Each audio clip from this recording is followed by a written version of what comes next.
Sean todos ustedes muy bienvenidos. En el capítulo de hoy recorreremos la vida de un hombre que nació exactamente 300 años después de la muerte de Galileo Galilei, que tiene un coeficiente intelectual de 160, el mismo que Albert Einstein. Un hombre que ha desarrollado una carrera ligada al mundo científico, con grandes contribuciones a la física, que por sí mismas serían reconocidas ampliamente y que probablemente serían prácticamente imposibles de alcanzar para la gran mayoría de nosotros, pero que encima ha conseguido, teniendo que sobrellevar una dura enfermedad que le imposibilita moverse e incluso le imposibilita hablar con normalidad. Ponte cómodo, porque en este capítulo conocerás la fascinante historia de Stephen Hawking, el científico más reconocido de nuestros tiempos. Aquí comienza una nueva entrega de Historias Inspiradoras. Cuando todo estaba perdido y la meta parecía inalcanzable, se pusieron de pie y superaron todos los obstáculos que les puso la vida. Relatos basados en historias reales de personas que con pasión y coraje hicieron realidad sus sueños. Desde Santiago de Chile, para todo el mundo, aquí comienza Historias Inspiradoras, con la conducción de Luis Pacheco.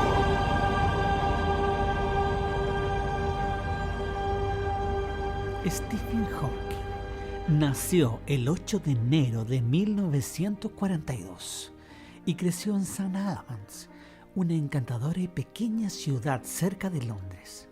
Era el mayor de 4 hermanos. Su padre era un biólogo investigador y quería que Stephen fuera médico, pero él consideraba que la biología era demasiado inexacta. Su madre, una secretaria vinculada a la investigación médica, por lo que no sorprende que desde muy pequeño se interesara en la ciencia. Como estudiante le atraían la física y las matemáticas, pues pensaba que ofrecían las perspectivas más fundamentales sobre el mundo. Pero no hubo nada que lo hiciera sobresalir ni en la escuela ni en sus primeros años en la universidad. De hecho, Stephen tuvo un rendimiento escolar deficiente en la escuela primaria. Solo gracias a su puntaje perfecto en los exámenes de física logró ser admitido con una beca en la prestigiosa Universidad de Oxford. Hawking integró el equipo de remo en la universidad y obtuvo un grado de física. Posteriormente empezó su doctorado en la Universidad de Cambridge. En una fiesta de Año Nuevo, conoció a una estudiante de lenguas modernas que capturó su corazón y que provenía de su mismo pueblo natal. Su nombre era Jane Wilde. Recién comenzaba su romance cuando recibiría una noticia que estremecería su mundo. Le diagnosticaron esclerosis lateral amiotrofóbica, ELA, un tipo de enfermedad motoneuronal que restringe progresivamente su movilidad. Su expectativa de vida no superaba los 3 años y apenas se empinaba sobre los 20. Fue un duro golpe para Stephen. La pareja que recién se estaba formando decidió casarse pronto, pues no sabían cuánto tiempo le quedaba a Stephen de vida. Wilde era 2 años más joven que Stephen y tuvo que pedir permiso especial de su universidad, pues no estaba permitido que los estudiantes se casaran. El compromiso me salvó la vida, me dio una razón para vivir, confesó Stephen hablando sobre Jane Wilde.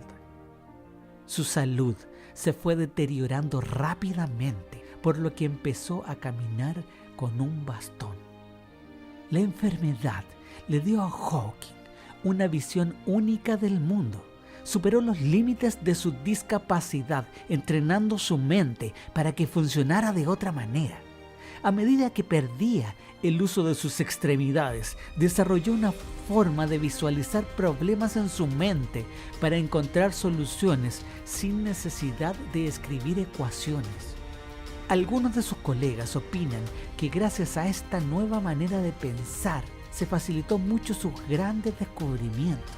Para entonces, Hawking estaba trabajando en una de las ideas más bizarras de la ciencia, los agujeros negros. Había sido una predicción extrema de la teoría de la relatividad general de Albert Einstein, que decía que se creaban cuando estrellas enormes colapsaban hasta tener tamaño cero y densidad infinita, algo conocido como la singularidad. Pero ¿podrían los agujeros negros dar pistas acerca de cómo nació el universo? El trabajo que hizo Hawking sobre los agujeros negros ayudó a probar la idea de que hubo una gran explosión llamada Big Bang al principio de todo. Aunque había sido desarrollada en la década del 40, la teoría del Big Bang aún no había sido aceptada por todos los cosmólogos. Hawking se dio cuenta de que los agujeros negros eran como el Big Bang en reversa, lo que significaba que las matemáticas que había usado para describir los mentados agujeros negros también describían el Big Bang. Apenas Stephen Hawking hizo su trabajo sobre la singularidad del Big Bang, su gran talento quedó en evidencia.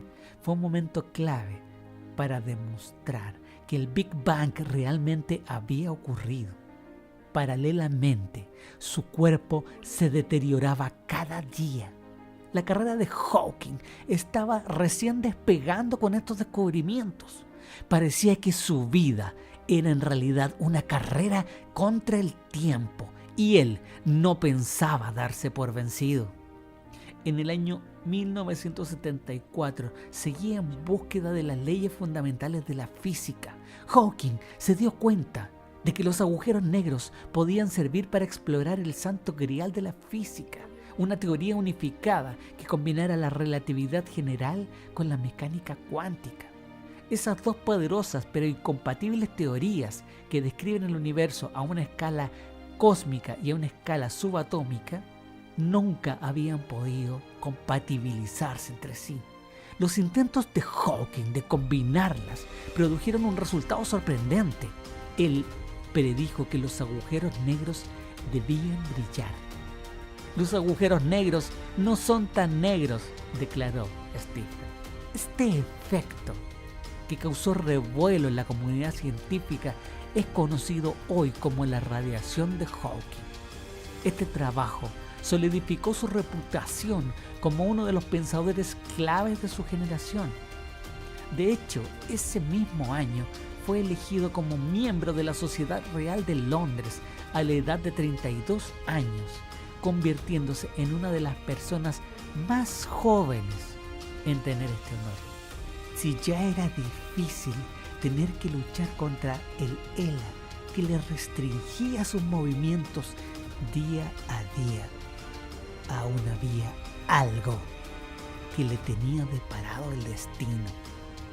Mientras estaba en Ginebra en el año 1985, fue internado en un hospital debido a que le había dado una neumonía que estaba poniendo en peligro su vida. Los doctores solo podían salvarlo haciéndole una operación que le iba a quitar la posibilidad de hablar.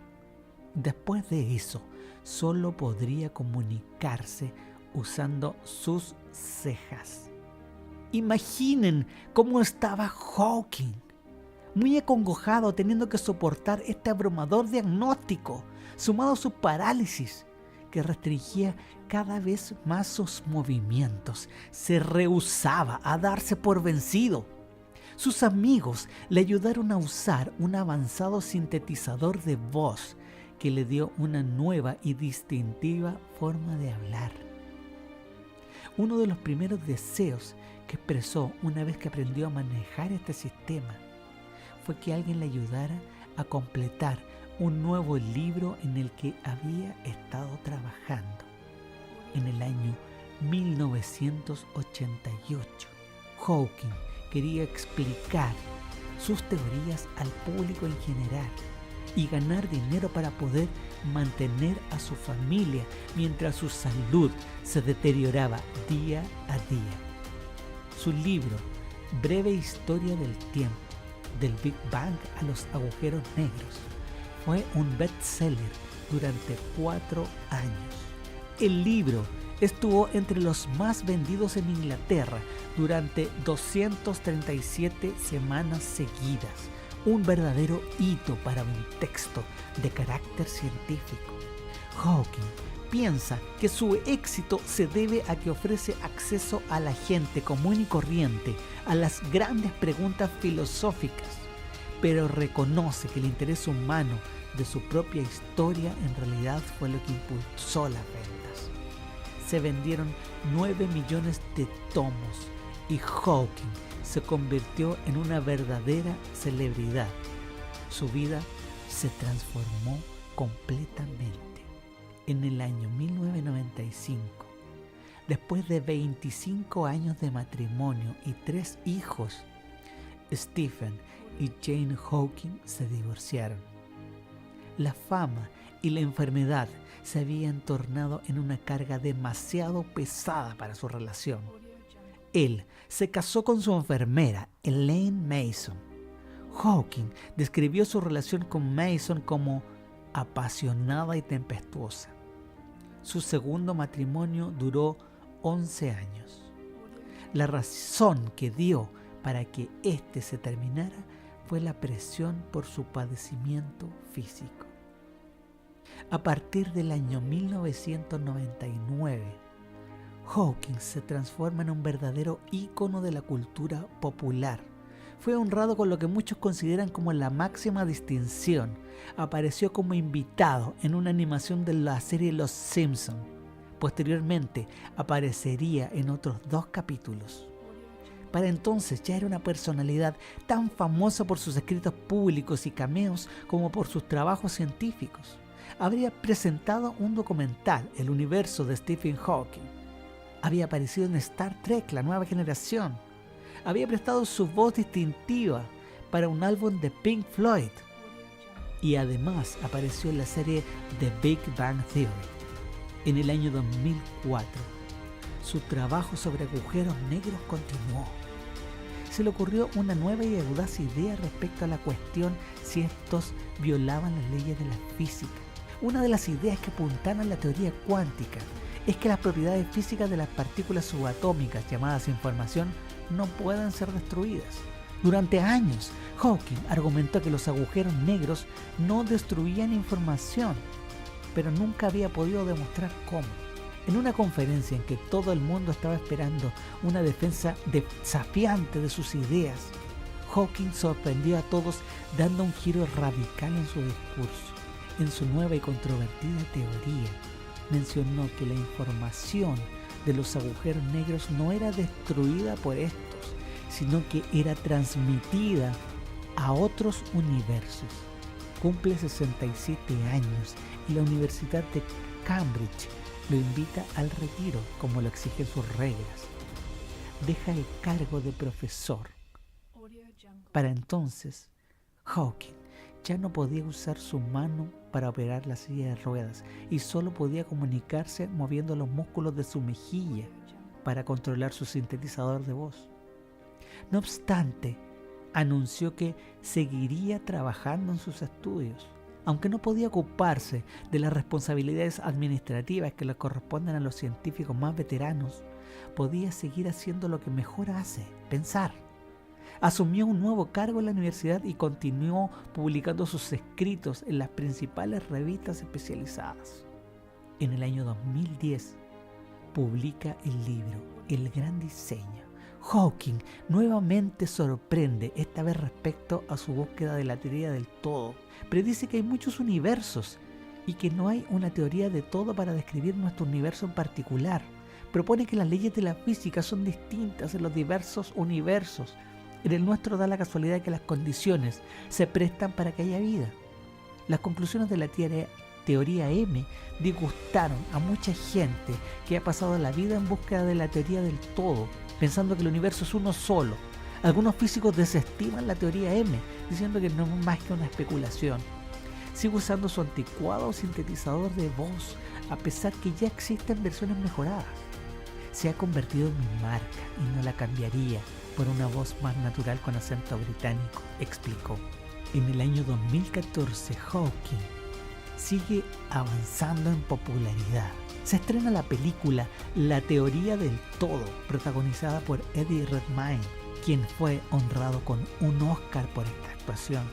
La película, basada en el libro Viajando al infinito, mi vida con Stephen, la memoria de su primera esposa Jane, ella y Hawking colaboraron con el equipo de producción y él permitió que usaran su propia voz en la banda sonora.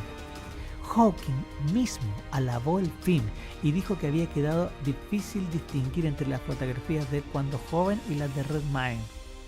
La película se ha convertido en un testimonio duradero de la habilidad de Hawking de inspirar tanto a los científicos como al público. Aún quedan muchos capítulos por escribir de esta fantástica historia. Hawking, a pesar de su enfermedad y de esta carrera incesante en contra de los pronósticos médicos, ha pasado años en busca de una teoría que describa a nuestro universo. Y a pesar de su debilitante enfermedad, ha logrado popularizar la ciencia como pocos, transmitiendo sus ideas a millones de personas comunes y corrientes en todo el mundo. En este extraordinario recorrido por la vida de personajes tan admirables como Beethoven, que conocimos en un capítulo anterior, que fue capaz de contraponerse a la limitación de quedarse sordo y componer la extraordinaria Novena Sinfonía. O la historia de Nick Vujicic, un hombre que a pesar de nacer sin brazos y sin piernas, vive una vida plena y comparte su experiencia de vida para inspirar a otras personas. Todo esto nos lleva a pensar cómo estas personas logran sobreponerse a limitaciones tan significativas. Y no solo eso, sino que además logran generar una contribución que en sí misma resulta tremendamente destacable, incluso para personas que no tuvieran limitación alguna.